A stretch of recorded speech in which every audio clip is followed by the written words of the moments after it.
सामाजिक कार्यकर महेंद्र सिंह राठौड़ अन्य अग्रणियों के साथ आज पालिका की बड़ी कचहरी पर स्मशानों के निजीकरण के मुद्दे में विरोध जताते हुए पहुंचे थे। उस दौरान उन्हें पालिका की बड़ी कचहरी के गेट पर सिक्योरिटी की ओर से रोका गया। तब उनके और सिक्योरिटी के बीच में तू-तू मैं भी हुई, जिसके बाद सिक्योरिटी ने दरवाजा खोल दिया और सामाजिक कार्यकर महेंद्र सिंह राठौड़ स्थायी समिति के चेयरमैन डॉक्टर शीतल मिस्त्री के पास अन्य अग्रणियों के साथ पहुंचे। दरअसल उनकी ओर से वहां पर आवेदन पत्र देते हुए ये जो स्मशानों का निजीकरण किया गया है, यानी कि स्मशानों को जो कॉन्ट्रैक्ट के तौर पर दिया गया है, उस कॉन्ट्रैक्ट को रद्द करने की मांग रखी गई।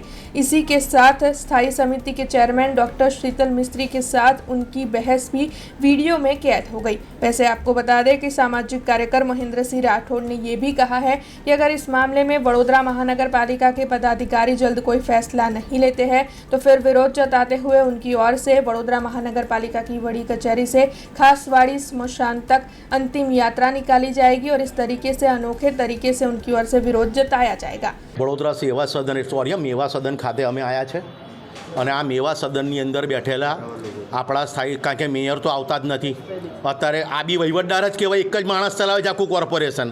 એ આપણે વહીવટદાર પાસે આવ્યા હતા શોર્ટકટમાં સેવા સદનના મેવા સદનના વહીવટદાર પાસે અમે ખુલાસો માંગવા આવ્યા હતા કે એવી તમારી કઈ મજબૂરી, કે એવી તમારી કઈ ખુશી કે અમારા સ્મશાનો કોન્ટ્રાક્ટરને આપી દીધા હે? એટલે આ અમને કોઈ સ્પષ્ટી બરાબર જવાબ આપ્યો નથી। જ્યાં 2200 રૂપિયા લાકડા અને છાણાના લાગે એને 7,500 રૂપિયા ચૂકવવાનો, તો બાકીના 5,000ના કયા વહીવટદારો થકી મલાઈ ખાવાના છે અને કોણ કોણ મલાઈ ખાવાના છે એ વડોદરાની જનતા જાણવા માંગે છે અને વિષય ભટકાવવા માટે સાંસદ પાસે બોલાવે છે। વહીવટદારોનું નામ પેપરમાં આપે છે। તો અમે પૂછવા માંગીએ છીએ કે સંસદશ્રી તમારા પોતાના 3 વહીવટદારોના નામ આપો। સેવા સદનમાં કેટલા ડિપાર્ટમેન્ટ વાઇઝ વહીવટદાર છે એના નામ આપો। આ મુદ્દો અત્યારે તાત્કાલિક ધોરણે જો કોન્ટ્રાક્ટ પદ્ધતિ બંધ કરવામાં નહીં આવે તો ખંડેરાવ માર્કેટ સેવા સદનથી અહીં ગાડી અમે ઠાઠેરીઓ લઈને નીકળવાના છે અને ખાસ વાળી આ ભ્રષ્ટાચારીઓના અમે અગ્નિદાહ આપવાના છે। ગોરી આપીએ, ડૉક્ટર છે ને એમનું કામ ગોરીઓ આપવાનું છે। વડોદરાની જનતા ગોરીઓ नहीं खाई। हालांकि इस मामले में स्थायी समिति के चेयरमैन डॉक्टर शीतल मिस्त्री की प्रतिक्रिया भी सामने आई है और उनका ये कहना है कि सबसे पहले तो स्मशानों के निजीकरण शब्द का इस्तेमाल बंद हो जाना चाहिए, क्योंकि वडोदरा महानगर पालिका की ओर से इस कार्य को आउटसोर्स किया गया है और वडोदरा महानगर पालिका की सभी पर पूरी नज़र है। 2 साल के लिए कॉन्ट्रैक्टर्स के साथ कॉन्ट्रैक्ट किया गया है और इस दौरान अगर कोई भी कॉन्ट्रैक्टर फाउल प्ले करता है तो फिर तीसरे साल से उसे कॉन्ट्रैक्ट नहीं दिया जाएगा। तब इस पूरे मामले पर स्थायी समिति के चेयरमैन डॉक्टर शीतल मिस्त्री ने क्या कहा है वो भी आइए आपको सुनाते हैं। महेंद्र सिंह राठौड़ આજે એમના 4-5 સાથીદારો સાથે પ્રજાનો અવાજ છે, પ્રજા એમને બધી રજૂઆત કરે છે વડોદરાની 30 લાખ જનતાના પ્રતિનિધિ તરીકે અમને રજૂઆત કરવા આવ્યા કે ભાઈ આ સ્મશાનોનું ખાનગીકરણ કર્યું છે અને આ ગેરવ્યાજબી છે અને લાકડા ને છાણા ને બધું અમે એનજીઓ પાસેથી મફત કરાવીશું।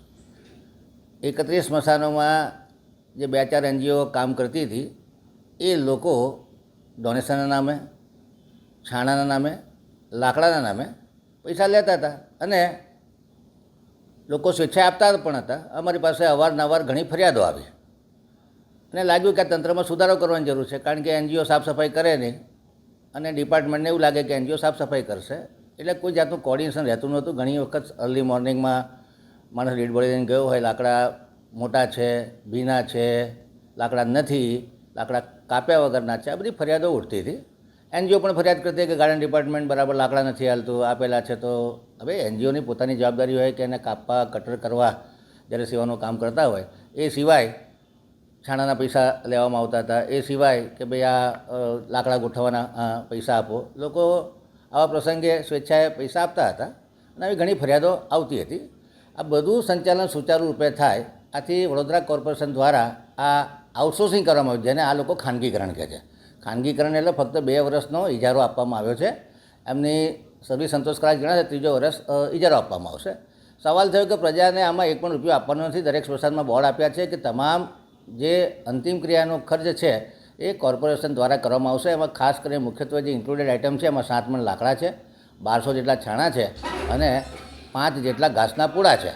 એટલે આ તમામ વસ્તુઓ અને આખરી સામાન આ કોર્પોરેશન આ જે એજન્સીઓ છે એ જે બિલ મૂકશે એ પ્રમાણે ચૂકવણું કરવામાં આવશે. મને લાગે છે કે ગઈકાલથી જે આ ઇજારો આપ્યો છે પહેલા દિવસે કંઈક જલારામ ટ્રસ્ટના માણસોને લેવામાં એજન્સીઓમાં ઇન્ક્લુડ કરવા માટે નાની મોટી તકરાર થઈને એ લોકોએ બપોર પછી કામ બંધ કર્યું હતું. એના લીધે નાની મોટી અવ્યવસ્થા સર્જાઈ હતી. કડક સૂચના અધિકારીઓને આપવામાં આવી છે કે વહેલામાં વહેલી તકે એજન્સીઓને તાકીદ કરવામાં આવે કે જે વસ્તુની જરૂરિયાત છે, જે મેન પાવરની જરૂરિયાત છે એને રિક્રુટ કરી અને તાત્કાલિક અસરથી સુચારુ રૂપે સ્મશાનનું સંચાલન થાય. हमसे जुड़े रहने के लिए हमारे YouTube चैनल को सब्सक्राइब करें और नई वीडियो की नोटिफिकेशन के लिए बेल आइकॉन को दबाएं.